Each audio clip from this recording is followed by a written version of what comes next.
Hi, welcome back. In this part I just want to complete some finishing off for our dinosaur here. There's a couple of things I'm not overjoyed about.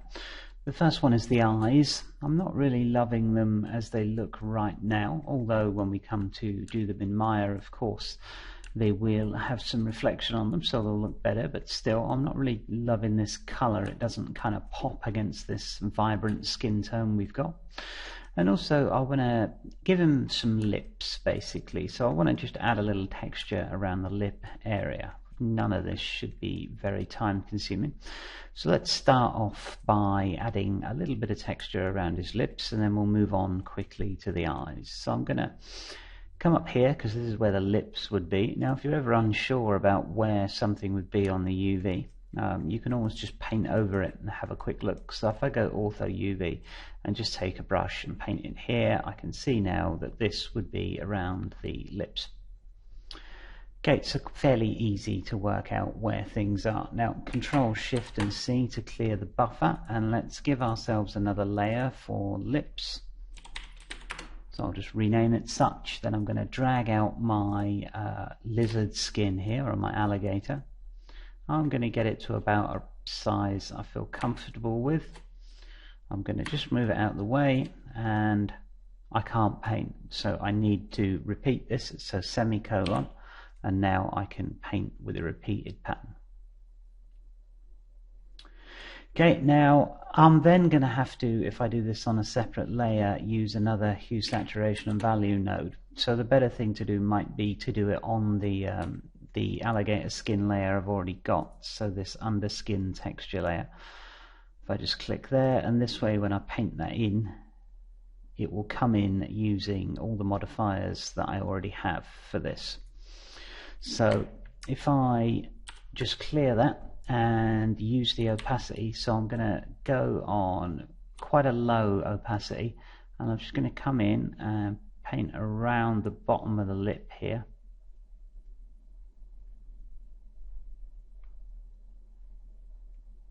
Okay, there we go, and I'm going to press O again. I'm going to hold and slide that up so I get a higher opacity, and I'm just going to put a higher opacity towards the bottom of the lip here.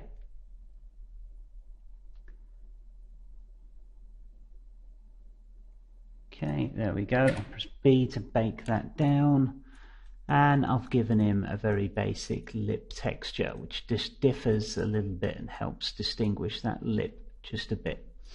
So that was one thing I wanted to do. Now if you wanted to spend some more time on this, you could come in with, let's say, a very low opacity brush, like so maybe, and just paint out a little bit more.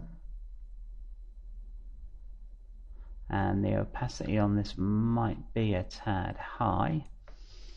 Let's just turn this round to see what this looks like. Yeah, the opacity on that was a tad high, so I'll just clear it. I'll go for a lower opacity. There we go.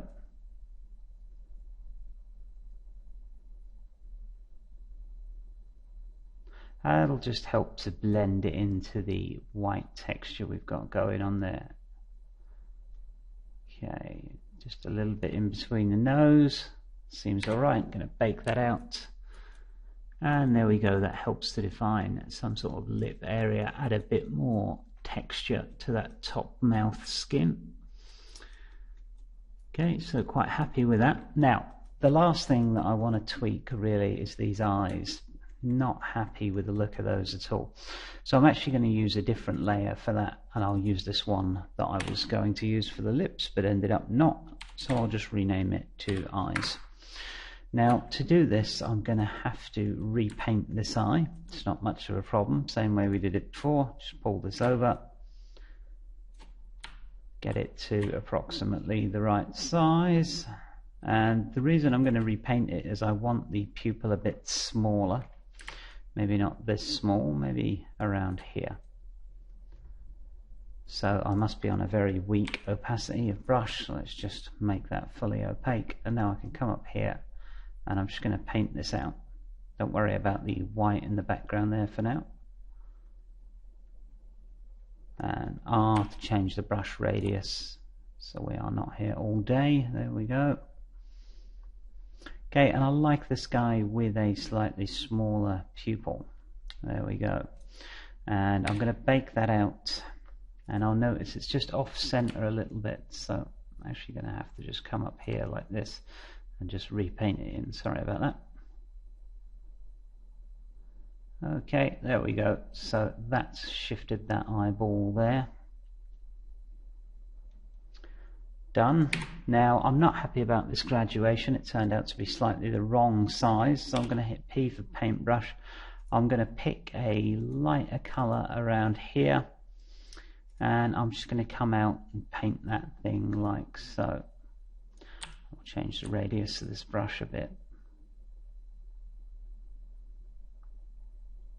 Okay, it turned out when I originally painted this in Photoshop, it might have been a wee bit too small, but you know, we can simply, if you still have the PSD file you use for the eyeball, you could simply make that back bit a bit bigger in Photoshop, or change the color of it, whatever you'd like.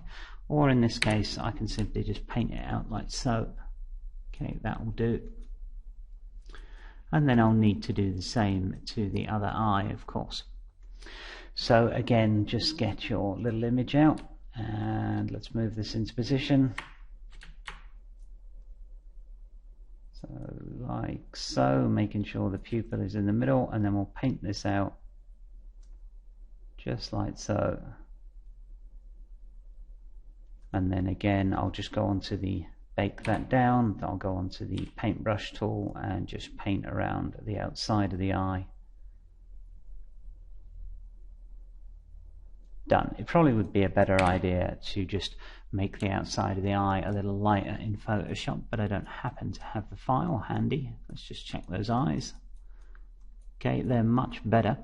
Now, if we look at just this eye level, so I click here to view only the current paint layer, you'll see this one's just got the eyes on it, which means now I can change the color of the eyes very simply. So let's just put our shader on there so we can get a good look at things. Okay, and I want to change the color of these eyes. Not happy with green. Now we've gone with the green skin. I'm thinking maybe a orangish eye would be better. So let's add an adjustment stack and hue, saturation and value once again, which we've used a lot in this tutorial. And hue, saturation and value. And let's just make this a little wider, so I have a longer slider for my hue shift, and I'm going to come in here and get a different color. So I'm going to slide this to maybe a purple, and I'm going to overly saturate it, and I'm also going to put up the value scale so the eyes are a lot brighter. Okay, now that's looking a bit more like it. So let's see if we can get a better color. And again, this is now a personal consideration, depending on what color you feel your eyes should be. I just felt that green was a little bit too green maybe, and I'd like a kind of reddish or brownish. So there we are towards the red. So I'm kind of liking that color. Let's just go into the orthographic view and double check everything. So I'm happy with the texture so far, certainly happy enough to take that into Maya. I kind of like the eyes. I can come back and change the color of those. In fact, with the setup that we've got here, we can pretty much come back and change the color of everything if we're not happy.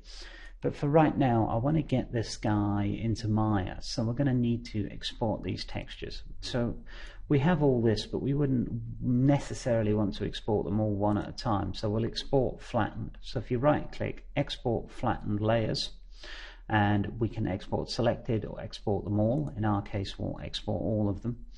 And mine's opened up in my project folder, source images, and this is the naming convention. So it will be channel and image number TIFF. So I'm going to give it a name first. I'm going to call it Bert Color. In fact, this channel will say color on it because it's the color channel, so I don't need that. So I'm just going to call mine Burt, color channel and number.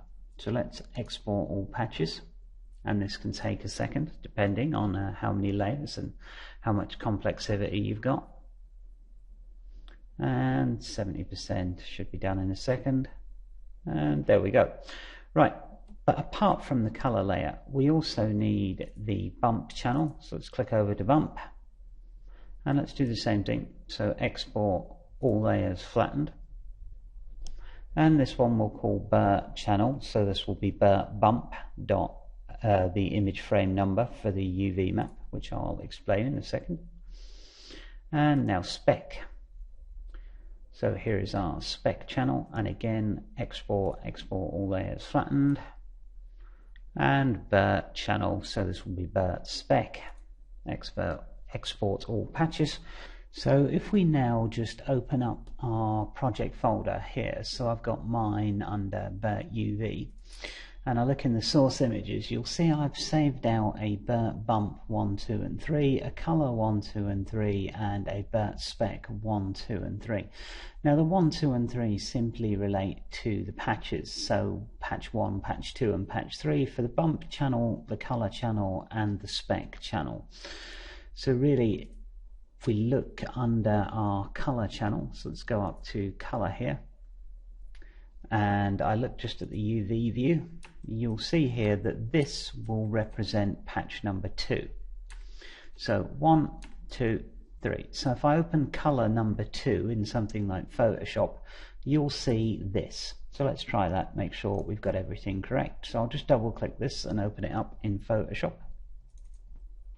Okay, so here it is open in Photoshop, all baked down by Mari and now ready for use as an actual texture. So if I double click the zoom, you can see the actual size that our texture is. So it's fairly large at 4K.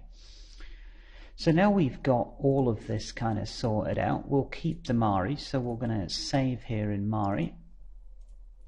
And I'll pop I'll pop Maya open and show you how to use these textures, get them all on a Maya shader, and we'll do a quick render. Hopefully that will come off well enough that there's no more major editing to be done in Mari. So I will see you in a moment when we pop into Maya and render this little guy. So thanks for watching, and I'll see you in a second.